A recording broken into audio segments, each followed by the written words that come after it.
ito po yung sign na nagpapasakop tayo sa kalooban ng Diyos sa atin. Alam niyo po, lagi ko sinasabi sa music team.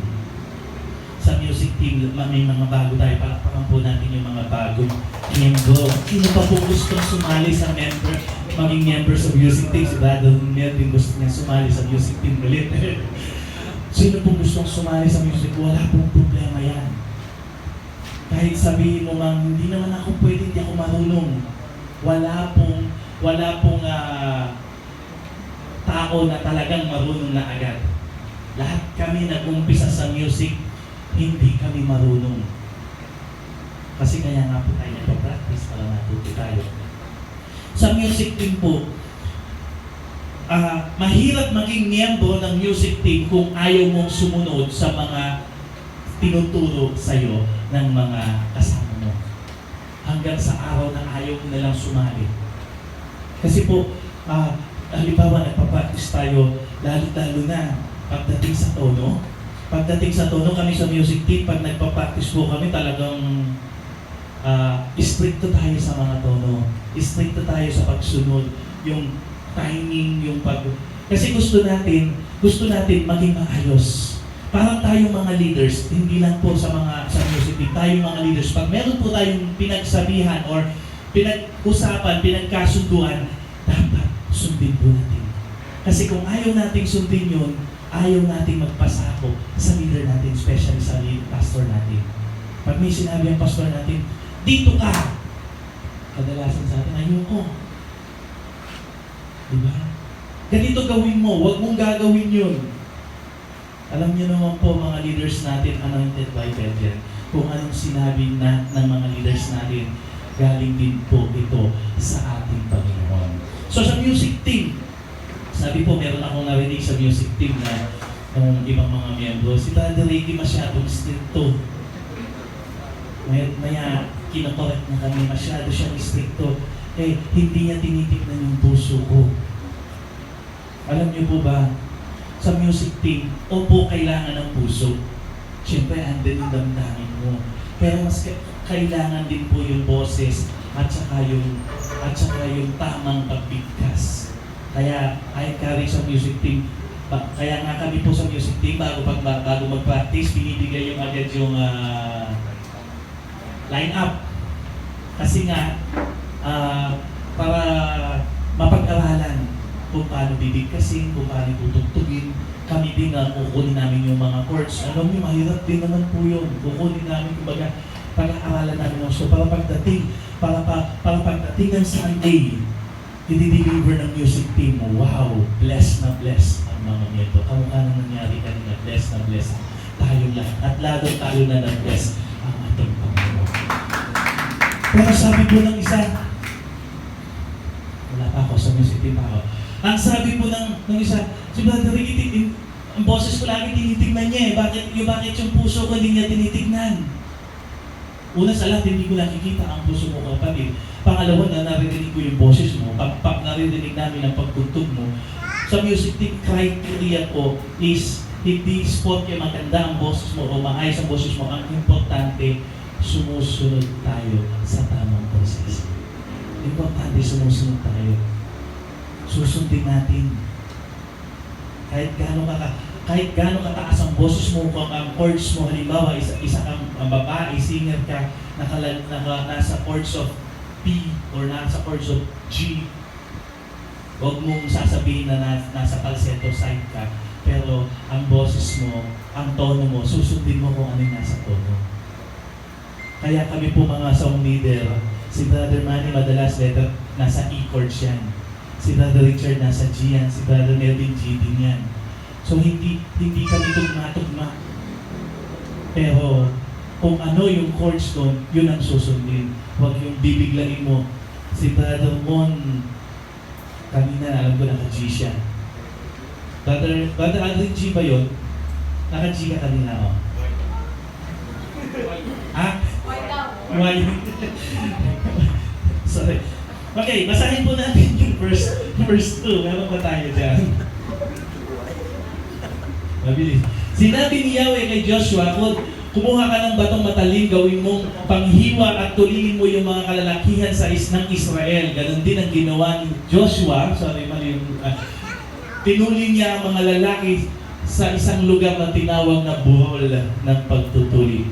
Alam niyo nga, sabi nga ako kanina, yung pagtutuli ngayon sa atin is circumcision is for hygienic purposes, pero ang true meaning ng circumcision ng panahon yon ay covenant. Isa tong, ano po ba sa Tagalog ng covenant? Sino po may magaling sa translation? Kasunduan. Ano po ba? Pakikipagtipan. Ito'y pakikipagtipan natin sa Diyos. Kaya bilang isang Kristiyano, dapat meron siyang dapat tanggalin. Kung si Joshua nung time na yon, tinuli niya yung mga kalalakihan, tinanggal yung dapat tanggalin. Tayo mga Kristiyano, kapag tayo ay tumanggap na sa ating Panginoon, meron siyang dapat tanggalin sa atin. Meron siyang dapat tanggalin bilang sa Kristiyano, meron siyang dapat tanggalin sa sistema ng pamumuhay natin. Hanggang ngayon ba? Andyan pa ba yung attitude na meron tayo? Sabi nga po dito, hanggang ngayon, mayayamutin ka pa rin ba? Hanggang ngayon, magagalitin ka ba? Hanggang ngayon, pasaway ka pa rin ba? Hanggang ngayon, mainitin pa rin ang ulo nyo. Kasama na ako dyan, mainitin din ang ulo ko. Pero sa oras kong ito, gusto ko, sa aking sarili, may dapat tanggalin din ng Diyos ang dapat tanggalin. Kaya sino po sa atin ang gustong magpatanggal ng mga bagay na dapat tanggalin ng ating Panginoon sa bawat isa sa atin? Amen po ba? Sino po ang gusto sa atin na tatanggalin ng Diyos yung dapat tanggalin? Alisin yung dapat alisin. Para tayo'y masabing totoong Kristiyano po tayo. Pag tinanggal na ng Diyos ang dapat tanggalin sa iyo, magpasalamat ka, kapatid. Bakit? Dahil mahal ka ng Diyos. Mahal tayo ng Diyos. Ayaw ng Diyos na meron tayong bagay na taglay-taglay pa natin. Bagamat tinanggap na natin ng ating Panginoon, gusto niya, alisin niya yung bagay na hindi na maganda sa kanyang paningin. Parang yung anak. Ang isang anak, halimbawa, sino bang may anak? Kung ikaw ay may anak, hindi pwedeng ako yung magbigay ng disiplina sa anak mo. Masaguhan naman po yan kayo. Kung sino yung ama, kung sino yung magulang, siya yung dapat magbigay ng disiplina sa anak. Kaya minsan mali pala yung lola, no? Tama ba? Minsan mali talaga yung lola nagdidisiplina. O kaya minsan konsentido pa si lola. Lolo. Konsentido pa yung mga lolo. Alam niyo po ba, yung pagdidisiplina ay sa mga magulang yan. Sabi po sa Biblia, nasa magulang pagdidisiplina. Kung titignan po natin, bakit nga? Sabi nga po dito, no?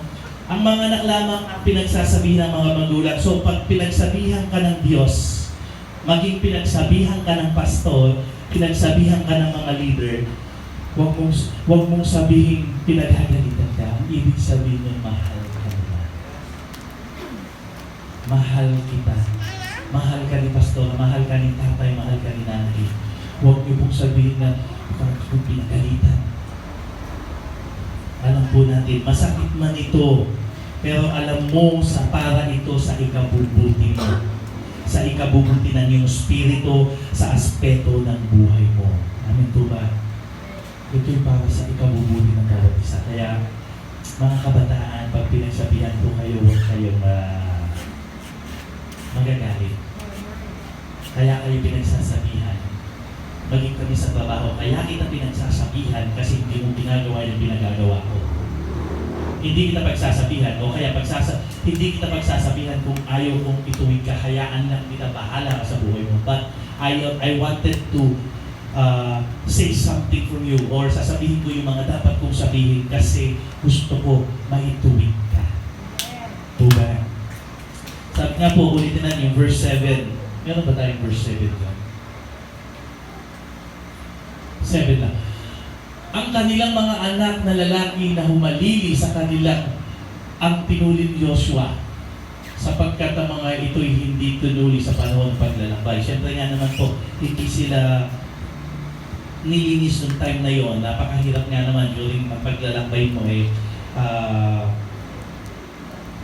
hindi ka, tinuli ka. Bakit sila, o bakit doon sa panahon na yun, doon sila tinuli? Kasi po alam ng Diyos. Alam ng Diyos na handa na silang alisan. O alisan ng mga bagay na dapat alisin sa kanila. Ngayon po sa oras na ito, kaya sinabi ng Diyos sa atin ito, handa na tayo tanggalin ng Diyos ang dapat tanggalin sa bawat isa sa atin. Wala naman po siyang tatanggalin na bagay sa atin. Tatanggalin yung attitude. Sabi nga po kanina, mayayakutin ka pa ba?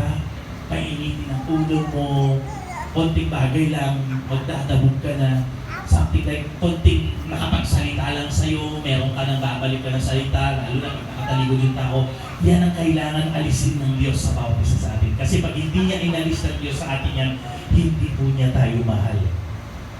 Sino po dito sa atin ang handa na ikakasabi nga doon sa tagapagsalita, handa na magpapasag kay Lord. Handa nang baguhin siya ng ating Diyos. Sino po ba sa atin? Dito po meron pang gusto baguhin. Alam niyo po, hindi ko alam ang attitude meron ba ang bawat isa sa atin. Hindi po ako pumunta sa bahay ninyo para alamin ko kung anong nangyayari sa inyo. Pero kayo po mismo, ako rin po mismo, alam ko sa sarili ko, alam niyo rin po sa sarili niyo kung anong gustong baguhin ng Diyos o kung anong gusto niyong ipabago sa ating Diyos. All we have to do is sumunod tayo sa gusto ng Diyos. Amen po ba? Medyo mabigat po ba? Number 3, pangatlo, tatlo ba? Bilang isang Kristiyano na tumanggap na sa ating Panginoon, ano po ba ang dapat makita sa atin? Dapat bilang isang Kristiyano, nakikita na sa atin ang pagbabago.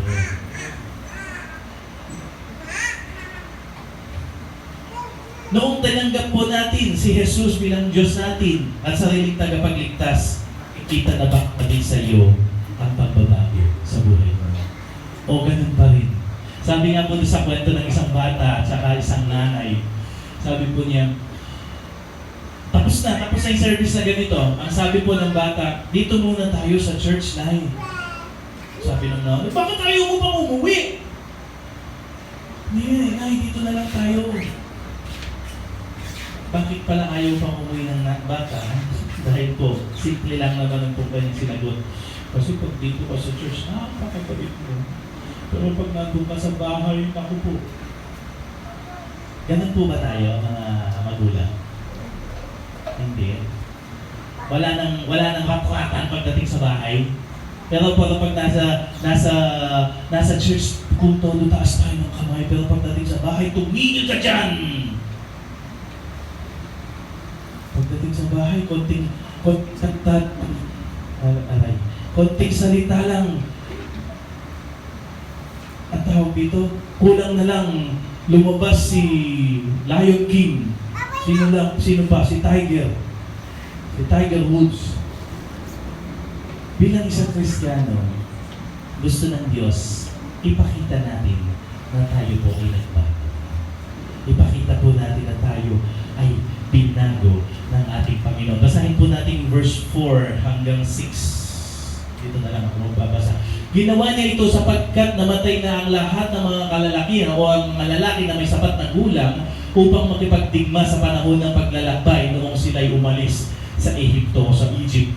Ang mga iyon ay pawang tuli na, ngunit ang mga isinilang sa panahon ng paglalakbay sa ilang ay hindi pa. Verse 6. Verse 40 taon, ulitin po natin ilang taon, 40 years nang naglakbay sa ilang ang bayang Israel hanggang mamatay na lahat ang mga lalaking may sapat na gulang upang makipagdigma nang sila umalis sa Ehipto. Sinuway nila si Jesus. Sabi po sa ibang translation, hindi sila tumalima sa Diyos. Kaya sinabi niya sa kanila, hindi nila makikita ang mayaman at masaganang lupain na ipinangako niya sa kaniyang mga ninuno. Tayo po ba sa oras po ito, gusto natin makaranas? Gusto nating matanggap yung mga promises. Ang daming promises ni Lord. Dun sa dindownload ko noon, nasa hindi lang 3,000 nakasulat doon na promises of God. Pero bakit hanggang ngayon hindi po natin natatanggap yung mga pangako ng Diyos? Kasi hindi po tayo sumusunod. I know natatanggap na po natin yung mga pangako, pero in general, pinag-uusapan po natin, wala po tayong pinipitok dito. In general, pinag-uusapan po natin, bakit ang tao hanggang ngayon hindi natatanggap yung pangako ng Diyos? Kasi po, hindi tayo sumusunod sa kagustuhan ng Diyos. Tayo po ba sa oras ito, gusto nating sumunod kung ano ang gusto ng Diyos? Amen po ba? Gusto po ba nating sundin kung ano sinasabi ng Diyos? Gusto niyo po bang sumunod sa gusto or sa sinasabi ng church natin? We are a member of All Nations Harvest Ministry. Kung ano ang sinabi ng church natin o maging ang leader natin, kung gusto nating matanggap yung pagpapalang ibibigay ng Diyos, sumunod po tayo. Amen po ba? Mamaya sasabihin ng MC kung anong dapat nating sundin. Marami sa akin hindi sumusunod.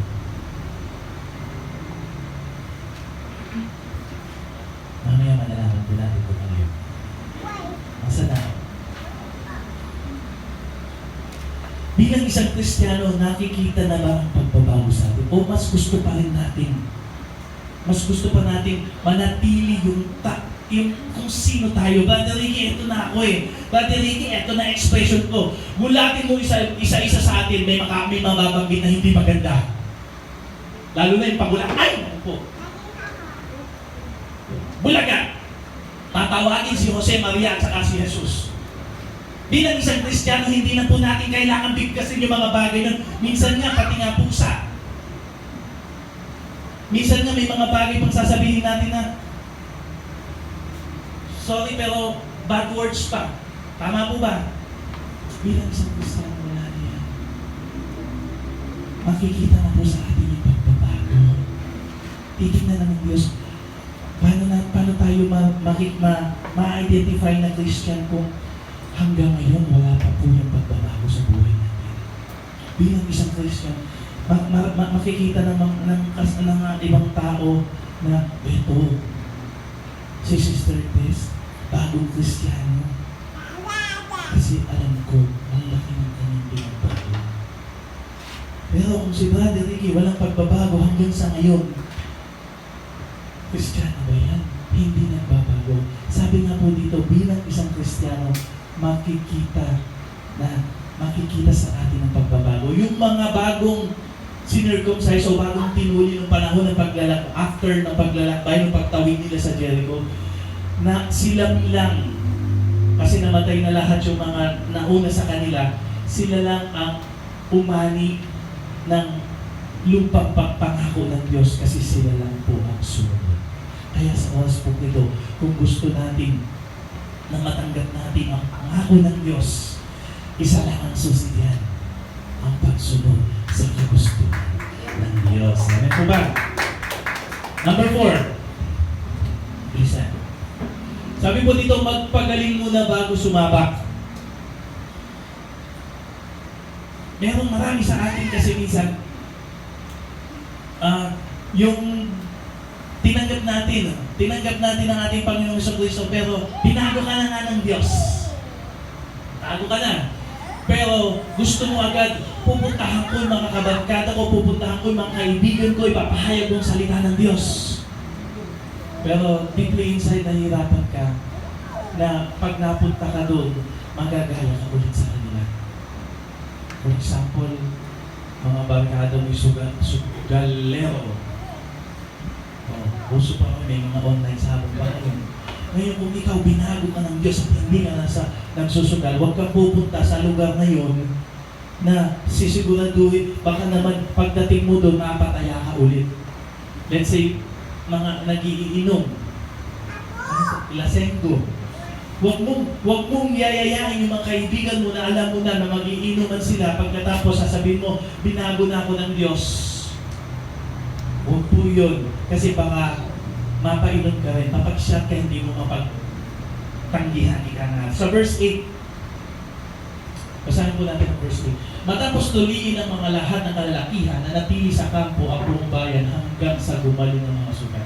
So we have to do is magpagaling muna tayo. Sabi nga po ng ibang mga tagapagsalita, magbabad muna tayo sa presensya ng Diyos. Kailangan muna po natin na maging talagang, anong tawag doon? Well-equipped. Sabi nga po sa mga sundalo, bago sila sumabak sa gera, hindi sila sumasabak sa gera ng basta-basta lang. Bago sila sumabak sa gera, 1 taon, 2 taon ng training niya. Kailangan maging anong tawag doon? Handang-handa ka. So bago ka sumabak sa gera, bago ka sumabak, o magpagaling ka muna, bago ka lumapit sa mga kaibigan mo, bago mo sila i-win, or sabi nila bago mo sila hikayatin, ikaw muna sa sarili mo. Kailangan ihanda mo muna sa sarili mo. Minsan marami po sa atin, lalo na yung mga basagulero, pero alam niyo po, sabi ko nga kay Sister Myra, ang isang taong masasabi natin, sige, napakasama. Pero pag binago yan ng Diyos, ang sarap pakinggan, ang gandang testimony. Parang ako, binago ako ng Diyos sa mga kasalanan na gawa ko, kaya nandirito po ako sa harapan ninyo. Hindi lahat po ng mga kamukha namin nagsasalita from nagaling sa mabuti, maayos na lahat po tayo may kasalanan. Lahat po tayo ginagawang kasalanan. Huwag po nating sabihin na magaling ako, kaya kong gawin, kaya kong umarap sa inyo. Hindi. Ginagawa ko lang po ito dahil sa mga naranasan kong pagkakasalang ginawa ko sa harapan ng Diyos. Kanya po ako ngayon nagsasalita sa iyong harapan. Dahil ako mismo nagpagaling, ako mismo pinagaling ako ng Diyos sa kasalanan ginawa ko, kaya ako ngayon nasa harapan ninyo. Kasi kung dati pa rin ako makasalanan hanggang sa ngayon at lalapit ako sa inyo o sa mga kaibigan ko na makasalanan din, baka pagdating ko pa lang doon, excited na akong gawin din yung ginagawa nila. Sabi nga po dito, magpagaling ka muna. Ano po ba yung fruit of the Holy Spirit na tinatawag? Hindi ko na matandaan yun. Sino po bang nakakaalam? Bunga ng Espiritu. Pag-ibig, kapayapaan, yung pagpipigil sa sarili, kabaitan, kahinahunan, pagpipigil sa sarili hanggang ngayon, pag ikaw na naging Kristiyano, hanggang ngayon wala pa rin po tayong pagpipigil sa ating sarili. Paano ka, kapatid, kung ikaw ay Kristiyano, kung sakasakaling may anak kang pasaway? May nag-preach na nga nung Sunday, pagdating sa bahay, nag-preach ka pa. Alam niyo po ba yung nag-preach sa bahay? Sino po ba hanggang ngayon nag-preach sa bahay? Natin kasi nakasan. Sino po nag-preach sa bahay? Yung parang, sabi nga nila, yung ulam namin sa umaga, itlog, tanghali itlog, gabi itlog, dahil may manok na pumuputak sa amin, gabi araw-araw, maghapon. Yun ang nag-preach sa bahay. Putak ng putak. Sorry to say that word. The fruit of the Holy Spirit, kung ikaw ay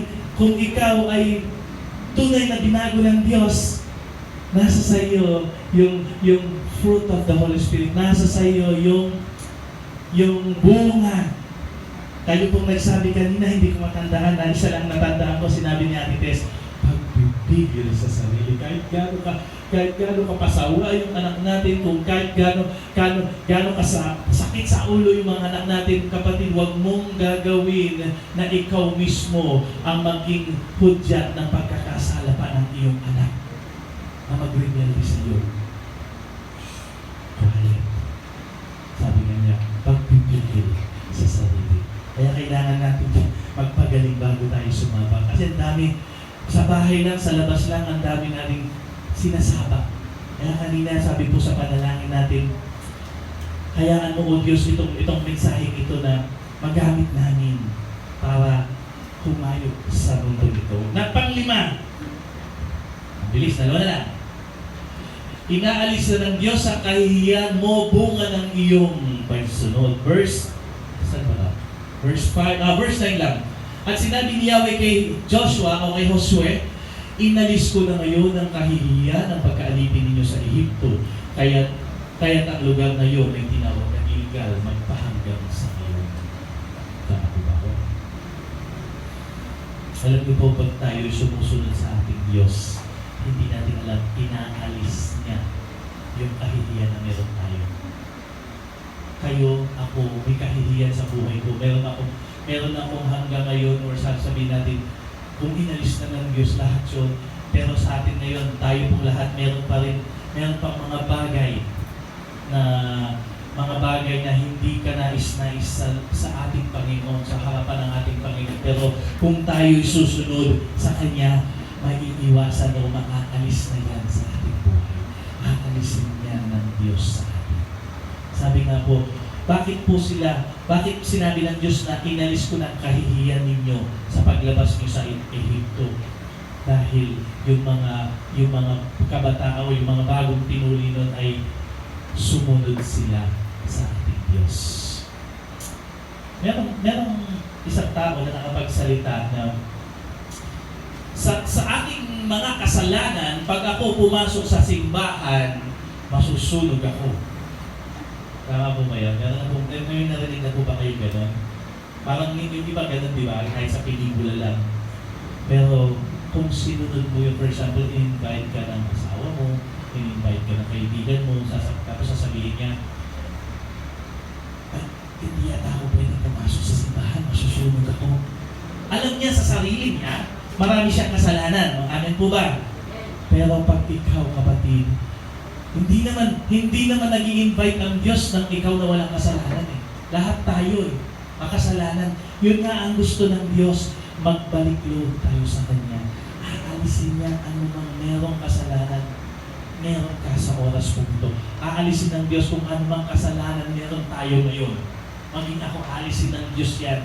Basta sumunod lang tayo. Ang main topic po natin is pagsunod. Amen po ba? Sige, last lang. Ay, Gilgal na lang. Ano po ba ang ibig sabihin ng Gilgal? Saan ba yung Gilgal kanina? Gilgal. Ito po yung kaalisan ng kahihiyan, pagtanggal ng mga bagay na dapat tanggalin sa atin, which is the word Gilgal. Yun ang translation para doon. Yung paglilinis, pag-aalis. Last part. Tama na. Oo. Lagi ako sinasabi. Pang-anim. Next, please. 6. Next. Wala na. Next. Sabi po dito, pang-anim, last na lang po, level up sa pag-ani. Sino pong gustong umani? Sino pong gusto nating lumag-level up? Sino pong gusto makatanggap ng mga pagpapala mula sa ating Diyos? Dito po, meron pang gusto makatanggap ng pagpapala. Dito po, palakpakan po natin ng Diyos. Kung sino pong gusto makatanggap ng mga pagpapala mula sa ating Diyos, basahin po natin, wala ba dyan? Verse 10 hanggang 12, last part na lang po. Samantalang nasa Gilgal sa kapatagan ng Jericho ang mga Israelita, ipinagdiwang nila ang Pasko noong hapon ng ika-14 ng unang buwan, January 14. Kinaumagahan, araw pa rin ng Pasko, kumain sila ng mga pagkain inani nila sa lupaing yaon. Sinangag na trigo at tinapay na walang lebedura. Next. Pagkakain nila ng pagkain inani sa lupaing iyon, tumigil na ang pagulan ng mana. Kaya mula ng taon na iyon, o mula ng taong iyon, pagkain inani sa Kanaan ang kanilang ikinabubuhay. Amen. Sino pong gusto makatanggap ng mga pagpapala? Alam niyo po ba yung panahon ni Joshua, sila lang yung nakatanggap or nakadating sa lupang ipinangako ng Diyos dahil sila ang sumunod. Yung mga taong nakalipas o yung mga naunang generation sa kanila, hindi nakarating sa lupang pangako kasi nga sa sobrang katigasan ng ulo. Sino po sa atin ang matigas ang ulo hanggang ngayon? Nawa wala na. Nawa wala na para bukas o sa susunod mga araw, matatanggap natin yung mga ipinangako ng Diyos. Gusto niyo ng promotion? Gusto niyo ng blessing mula sa Diyos? Sumunod po tayo sa gusto ng Diyos. Pag hindi natin o sinaway natin, sabi po sa verse 6 kanina, sinuway o hindi sila tumalima kay Yahweh, kaya hindi nila natanggap o hindi sila nakarating sa lupang ipinangako ng Diyos sa kanilang ninuno. Imagine po ninyo, yung sa kapatagan ng Jericho, hindi sila yung nagtanim doon. Pero yung buong taong na yun, sila lang ang umahani sa lugar na yun. Kumbaga, merong ginawa ang Diyos para sa kanila. Noon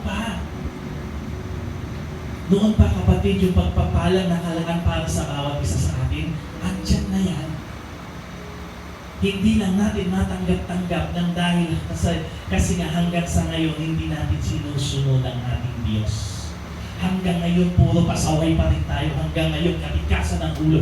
Hanggang ngayon, inaalis na nga ng Diyos, pero ayaw pa nating paalis sa Diyos. Yung mga bagay na dapat alisin, hindi ko po alam kung ano man yun. Ang pagkakaalam ko lang, gustong alisin ng Diyos ang dapat alisin para matanggap na natin ang gustong ibigay ng Diyos. Alam niyo po ba, ang tagal-tagal na yan. Nakalaan na yung church na ibibigay ng Diyos sa atin. Hindi natin matanggap-tanggap kasi hanggang sa ngayon, matigas pa rin ang ulo natin. Literal.